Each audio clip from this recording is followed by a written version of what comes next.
Let's learn how to protect ourselves online by utilizing this cybersecurity checklist. In this video, I'm going to go over the value of a strong password and how to manage passwords. We're going to talk about how to keep systems and software updated. We're going to discuss how to avoid phishing scams. We're going to talk about the value of utilizing antivirus software and firewall protection. And we're going to talk about safe browsing and how to secure your personal information better on the web.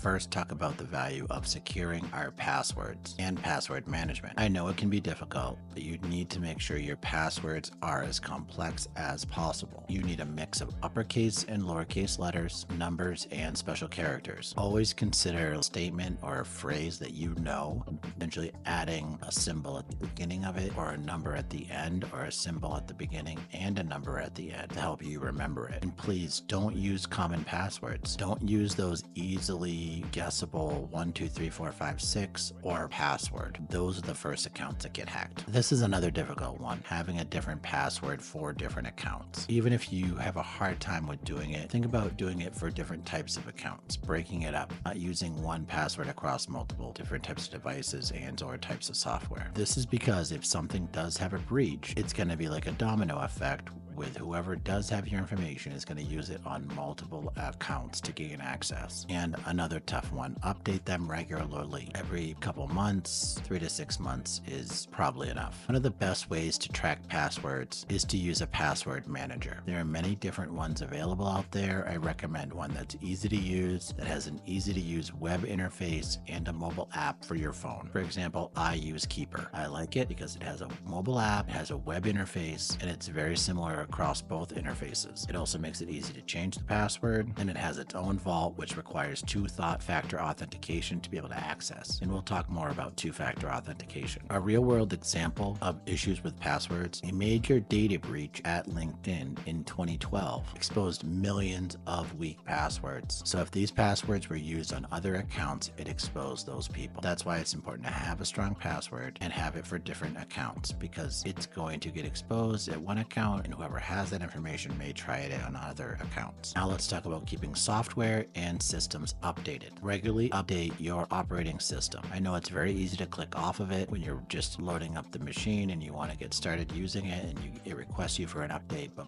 please take the time to update it regularly. These updates include important security patches, which help keep your device safe from all sorts of internet issues. Also, update applications and software when they request. Often, one update trickles to another update. So if an operating system updates, often you'll see a piece of software that need to be updated. It's important that you do whatever you can to keep your system up to date when requested. There's a reason for them. This includes browsers, plugins, systems. You can also enable automatic updates if it makes it easier. This is a helpful way to make sure that you get the updates you need. Now you can also update firmware on hardware devices. Routers, printers, and other hardware also have firmware that often needs to be updated. Updating this helps keep those devices safe as well. Be aware of it, as end-of-life software often presents a risk as it's no longer being supported or updated. This means that it's no longer getting those important security updates. Now, an example of updating devices being important, the WannaCry ransom attack of 2017 exploited this vulnerability in outdated Windows operating systems. It affected hundreds of thousands computers globally. Now let's talk about recognizing and avoiding phishing scams. And I also have to add here that phishing scams are going to be on the rise with additional AI tools that are going to be sending more messages in more sneaky ways. These suspicious emails that are looking to trap and get you to click can be incredibly dangerous. Look for red flags like bad grammar, urgent requests, and senders that you just don't know or are unsure of. And also, hovering over the links can help you see what they are and see if they're suspicious. But don't click on them. A link may say one thing but go somewhere else. By lightly hovering over them, you can see the actual link to the destination, not just what they chose to have as the text that shows. Be careful of verification requests of sensitive information. Never provide personal or financial information through your email or over the phone unless you're certain of the recipient's identity. Be extremely cautious of email attachments. Avoid opening any attachments from unknown senders or even the ones you're unsure of. Be sure to use multi-factor authentication. Two-factor right now is the most common. Two-factor authentication is when a software or resource you're using will send you a link to your phone to confirm a code through your phone, or send you an email to your email that it knows on file that you can check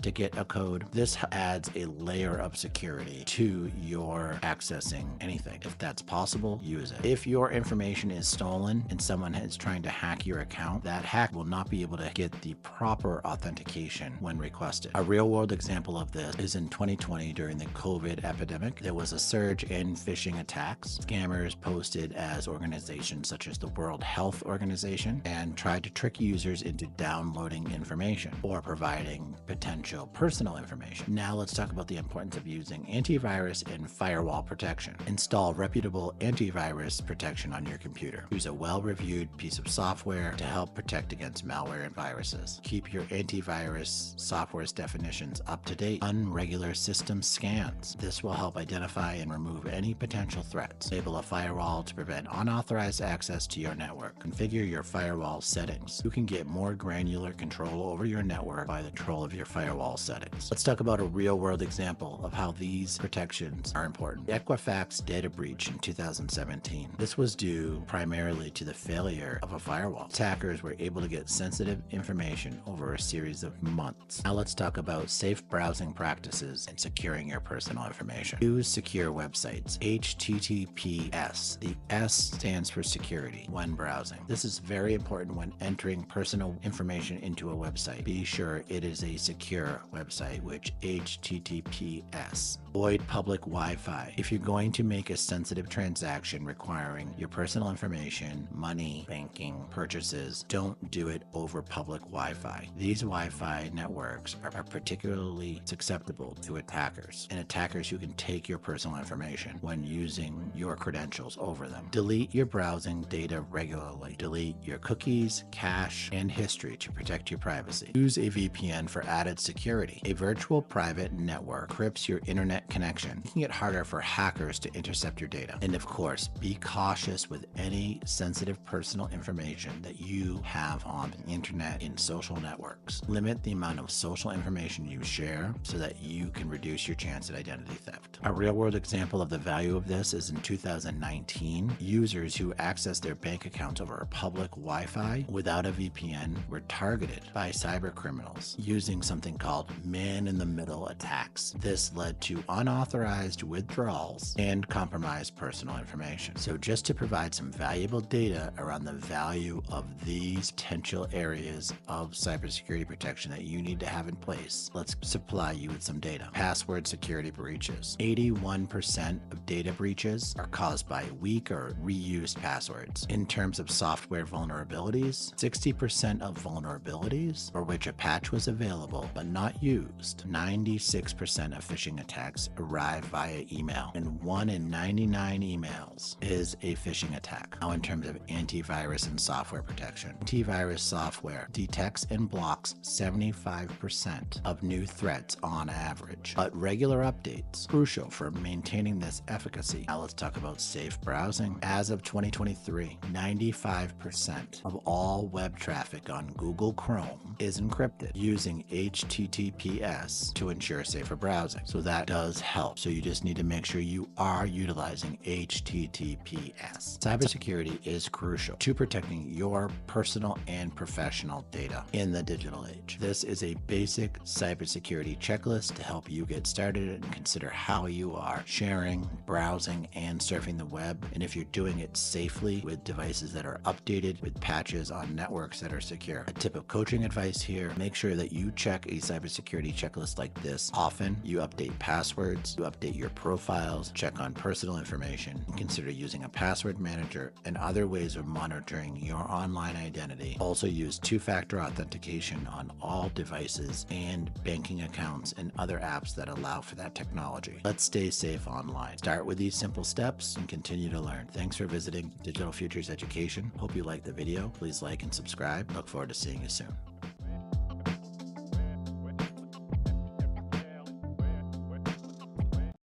Hi, welcome back to the channel. Today we're going to go into the world of cybersecurity and we're going to delve into 15 must-know terms. These terms are going to help you handle the world of cybersecurity with confidence and feel as though you know some of the key terms that you're going to hear discussed when you hear about cybersecurity. So let's dive into these 15 must-know terms. First thing we're going to do is lay the groundwork for security fundamentals related to cybersecurity. Let's first define cybersecurity. Cybersecurity is the process of safeguarding networks, devices, data from attacks. This can include unauthorized attacks from outside sources and also internal attacks. Now let's talk about the word vulnerability. A vulnerability is a weakness in a system's security that can be vulnerable to an outside attack. Now let's talk about what a threat is. A threat is a vulnerability that can exploit weaknesses in data or system security. The next thing we're going to talk about is layers of defense. Let's imagine cybersecurity as layers of defense. Let's talk about those different layers. The first layer we're going to talk about is a firewall. A firewall is a barrier that helps monitor incoming and outgoing traffic on a network. Another layer is antivirus. Antivirus is software that helps detect, prevent, and remove malicious software. This can include viruses, trojans, and worms. A third layer of defense is encryption. Encryption is the process of taking data and turning it into code to prevent it from having unauthorized access. Now let's talk about authentication and access. These are the keys to digital doors. Who can get in? Who can get out? Authentication and access control. So what is authentication? Authentication is verifying users through multiple forms. This could be through biometrics, passwords, or device tokens. An important layer of access that you should be sure to be using is two-factor authentication. Two-factor authentication requires authentication from two different sources in order to acquire access. Both of these sources require identification. Let's talk about what access control is. Access control is determining who can access information within a system or a network, and determining who should have access and having protocols and rules in place to make sure that only the people who necessarily can access specific data or system information have that access. Let's talk about the benefits of an incident response plan. An incident response plan is a structured approach to responding to a cybersecurity incident. An important part of this plan is an SOC, a Security Operations Center.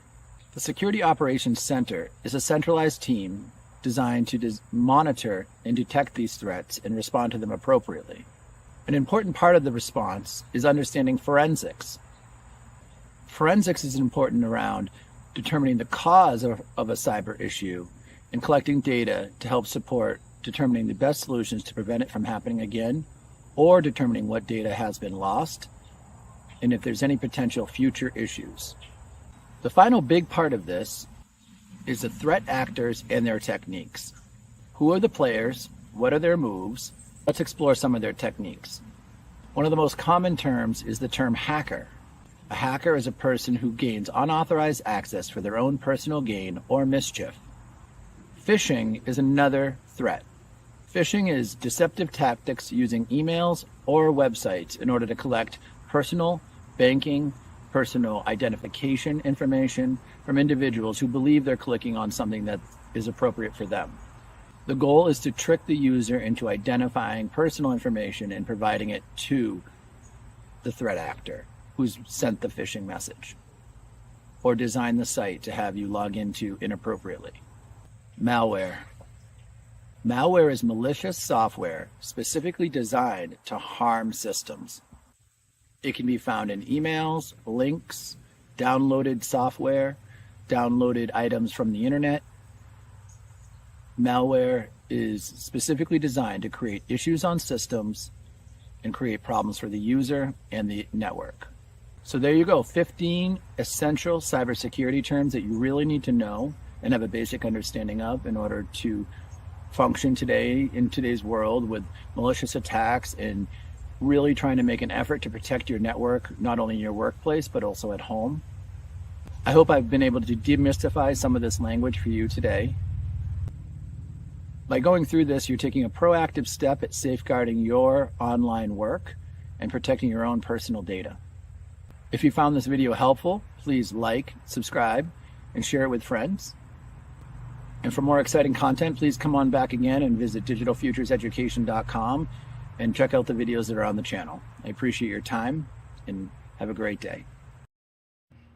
Hi, welcome back to the channel. Today we're going to dive into cybersecurity. Understanding some basics around cybersecurity is really tremendously important, especially in these days and age where there's issues happening all the time. Whether you're browsing the web, using social media, or shopping online, having a basic understanding of some of the important components of cybersecurity will help you tremendously while working online. First things first, let's understand what cybersecurity means. Cybersecurity is all about protecting our devices and our personal data from hackers, malware, viruses, and a lot of the common threats that happen online. One of the first things that you can set up to help ensure cybersecurity for yourself and your personal information is two-factor authentication.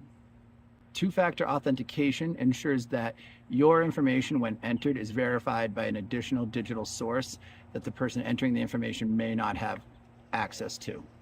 Also, along with two-factor authentication, you need to have strong passwords. Having a simple password or a simple way of accessing a device using fingerprint only is not secure.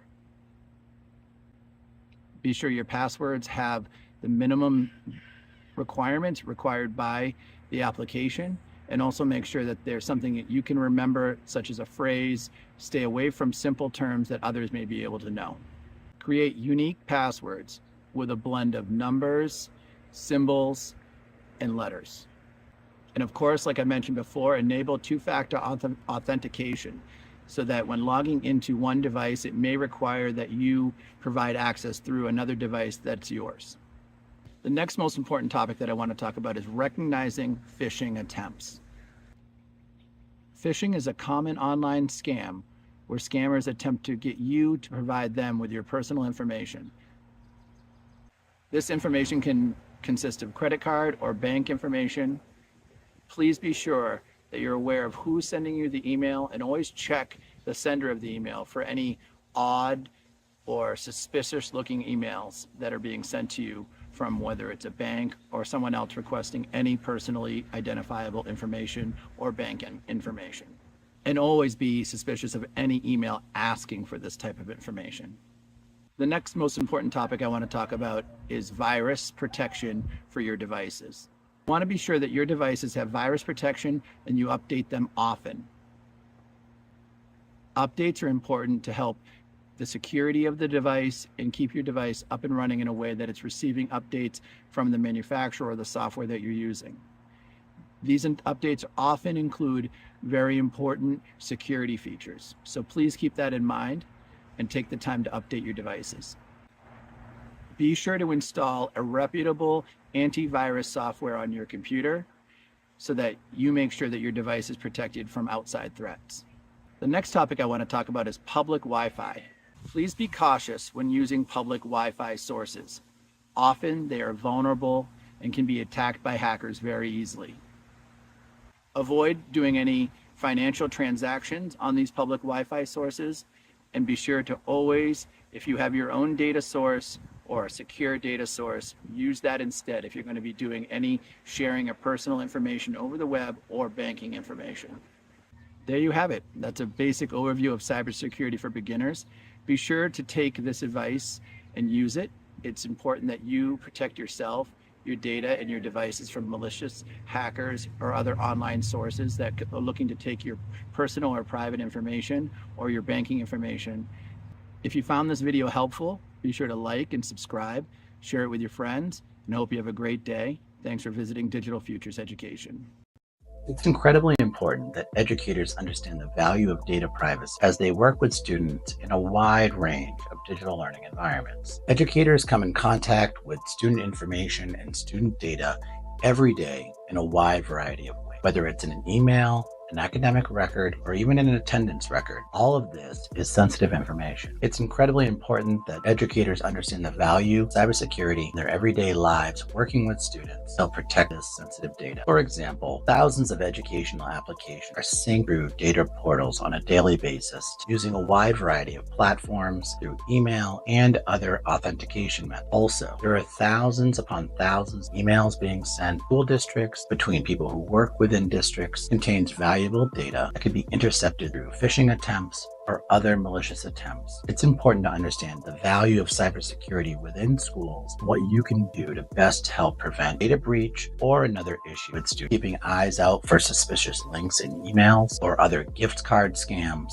or anything that seems too good to be true could potentially be a cybersecurity threat. And these things happen on a daily basis. Many of these attempts to access data are attempts to access student information or valuable records. It's important that you report these to your IT team at your school and let them know that an attempt has been made to access information. If phishing attempts or other attempts to access information by unauthorized people are made, the situation can escalate very quickly. So it's important to report it to the IT team who can help mitigate the issue. The key cybersecurity best practices for teachers are some of the most straightforward and easiest ones to put into. First one is two-factor authentication. Whenever you have the opportunity to utilize two-factor authentication, you really should. This prevents people accessing your account without also accessing or sending a code to whether it's a personal device or an email that only you have access to. This means that it requires a second level of authentication towards the information and access of the initial account. This can come in the form of a text code, an email number, or another way that you are validated you own the account. It helps create very important second layer of defense. Also consider utilizing a password platform to help create more complex passwords and to automate entering them into the interface. This way you can have a more complex password without having to remember it all the time. Tools like Keeper or LastPass are great for this. A strong password is your best line of defense as you work towards protecting not only your data, but also the data that's contained within your accounts. You also need to educate yourself about phishing attacks and how prevalent they are. This can include fake login pages or suspicious links sent through emails or even a text message. If you're not sure who sent it, don't click on it and don't reply. Always verify the source of suspicious emails and contact your IT team in your organization and be sure that they're authorized. And often an IT administrator can help you understand if they are, can let you know if there are any issues with the email or information. Emails that often seem too good to be true can often be phishing scams or other forms of financial scams. As always, when in doubt, communicate that you received this email to your IT department. Ensure that devices are locked and password protected. Schools can take measures to be sure that devices can be locked by only organizational emails to be able to provide access to. For example, with a Windows environment, it would be Active Directory. On a Chromebook environment, this would be a Gmail, and each of these would be tied to the domain so that devices can only be accessed by those who have a membership to the domain or an email to the school. This can help prevent unauthorized access to devices and also unauthorized access to accounts, which may be easily accessible once someone has accessed a device. This also helps keep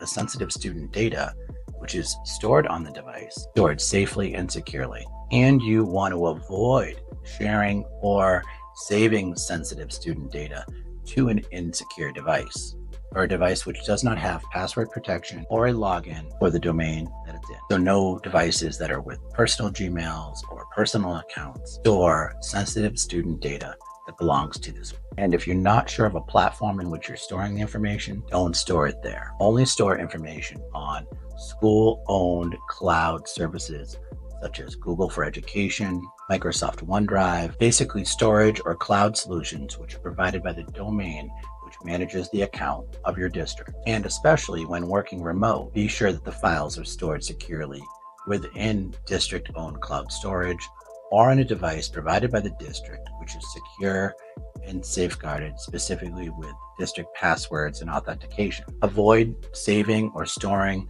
student data on personal devices. It can include your phone or a personal laptop. Let's discuss some of the challenges and solutions to managing and being protective of student data. Managing multiple passwords can become difficult. Definitely utilize a password manager to help you do this. There are many easy to use password managers like I spoke about, Bitwarden, LastPass, Keeper, tools which will allow you to store and organize your passwords, create more complicated passwords, helping keep your data more secure. And one of the biggest benefits of a password manager is you really only need that one password to be able to access that password manager. Learn how to identify phishing email and recognize suspicious communications through email. Try to stay updated on the latest trends in phishing emails and how they can be coming through organizational systems. If someone in your organization has received an email, often letting someone else know that that type of activity is happening can be the first line of defense to recognizing and knowing that it's suspicious and it's something that should not be replied to, have any links clicked on within it. The organization knows that it's being sent to the system. If you have an opportunity to attend a cybersecurity information session in your organization or school, or have an opportunity to review some of the protocols and procedures for the best practices related to student data and cybersecurity, take that professional development and learn to get to the next level. You also want to learn how to balance security with streamlining your processes in the classroom. So if you're using two-factor authentication, it doesn't need to interrupt with your classroom activities, but it's also going to log out a device after a specific amount of time. Now that's an important step in understanding that it's just only trying to protect the device and preventing unauthorized access. So understanding these practices will help you streamline your classroom activity, knowing that you are going to need two forms of authentication to be able to access the device, but also know that there are going to be times in which the device may shut down or may log out and need to be logged back in. By understanding these better, you're going to be a more effective educator. So let me give you some actionable advice. Create a personal cybersecurity routine. Develop a habit of checking your account settings and seeing what permissions you have set on accounts and access to your account. You could do the same for your social media. Also, set reminders to change your passwords frequently. 30 to 60 to 90 days is a very good start. It's better than not setting it at all. Incorporate these best practices into your classroom procedures with your students and their devices. Teach students the basic of data privacy and how their data and information around their personal accounts and identity is incredibly important and needs to be protected. Have that information be part of regular instruction as students access accounts. An example of this is introducing a simple lesson on phishing scams and how someone can click on something without even knowing it might have a negative impact. Stay updated with school guidelines around data privacy and cybersecurity. It's very important that if you're working in schools and handling a large amount of student data, you're learning how to handle it effectively and securely. Staying up to date with the best practices in the organization is very, very important. Keep an eye out for emails that are shared from your IT department and help support you with learning more about protecting student data, and also understand that you are taking care of the student information. So some recommended tools and resources to help you evolve as an educator who works with a lot of student data is to first put in place a password manager for your accounts. That's going to help you manage passwords more effectively. Do cybersecurity trainings which help you identify phishing attempts and other types of unauthorized activity on accounts. If you have the opportunity to undergo a cybersecurity training or a data privacy training, take your organization or school up on that opportunity so you can better identify these within the organization and help protect the data. Also, device management software, whether it's an MDM, a mobile device management software, or other device management software such as Google Console or other types of tools that help you manage devices, passwords, logins, accounts, and cloud storage, is very important to be proactive around creating settings, permission, and management of accounts, which helps prevent any authorized activity to student information, shared files, spreadsheets, names, emails, addresses, attendance records. All of this is incredibly important information. Device management software helps keep these devices and accounts protected, helping to keep unauthorized access from happening on the device. And of course, partner with the IT department of your school to best understand their practices and what they've put in place to help protect not only your information, but also your students. They may have some resources and best practices that can really help you. So as part of having a daily cybersecurity routine, very important that you understand why all of this is in place. This is going to help keep your data protected. Data you share with your colleagues and coworkers that's protected and shared across your district platforms is going to be safe and secure. And the best practices that you utilize are going to help keep all of this data safe. So it's up to you. You're one of the first lines in terms of keeping your students' data and your own data safe. Take these tips seriously and think about how they can be implemented in your day-to-day workflow. Try to be proactive and think about how these tips can be implemented, and don't be afraid to utilize or ask questions as you do. You're helping to create a secure educational environment right at the forefront where educators are connecting with students in the classroom, taking the step forward to protect their data, keep their information secure, and you're also learning how to protect your own data. All of these tips are going to help you from facing any issues with cybersecurity or data privacy concerns. If you have any questions around these concerns, feel free to reach out to me. I can help you guide you towards some online training that I'm providing. It's up to you to learn some of the basic practices.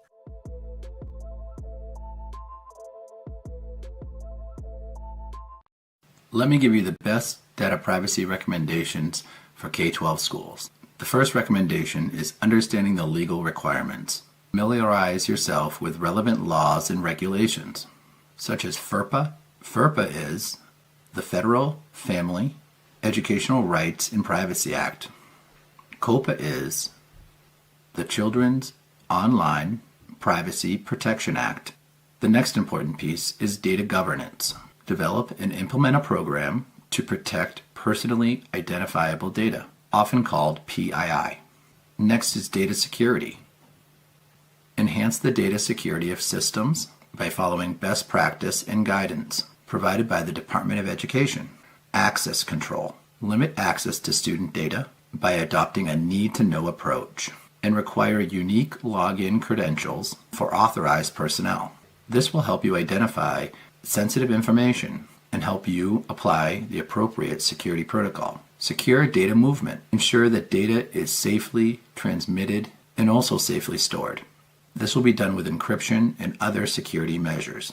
Data loss prevention. Strengthen system visibility, define permissions, set access controls, and deploy cross-platform solutions to help prevent data loss. One of the most critical is training and education. Provide data security training, provide it to staff members, and create a culture of data security within your school. Obtain parental consent for the collection use of sensitive student information. Transparency. Be transparent with parents and guardians about the school's data privacy practices and also the use of educational technology. These recommendations will definitely help you develop a system of secure data management within your K-12 schools. It will also help you comply with the ethical and legal obligations related to data privacy. Thanks for checking out the video. Please give a like or subscribe if you like the content. I look forward to you checking out some more videos on the channel. Let's talk about cybersecurity as a core competency in education. Cybersecurity poses a tremendous risk to educational institutions. It's important to keep cybersecurity as a high-profile item for all of education. Educational institutions handle a large volume of data. By handling all this data, they are tremendously susceptible to risks related to cybersecurity issues. Many institutions are also struggling to keep up with the transition that the COVID-19 pandemic put upon their institution in order to implement hybrid online learning environments. Cybersecurity and data security are issues that the government has trouble facing. Different states have different laws, different issues with compliance, and different regulations. It's important for individual institutions to place a high priority on cybersecurity as a focus for not only their staff, their student body, but their whole entire community. Technology is an ever-present factor in every component of their function, and so isn't the data and the tools behind it. The risks of data breaches are faced by every institution, specifically educational institutions, which hold such a large amount of data. It's essential for organizations to work together to face this issue and share best practices and issues as they arrive. It's this type of knowledge which is going to help prevent future issues, attacks, and also known cybersecurity developments. It's important that professors, educators, those who are using the technology on a daily basis with students also work in conjunction with their IT departments to provide an environment which is safe for student information, help support a network, and keeps users safe from potential cybersecurity issues. All types of technology solutions in the classroom should be well known by the IT department, should work strategically to provide an environment for educators to teach effectively with technology. It comes down to risk management.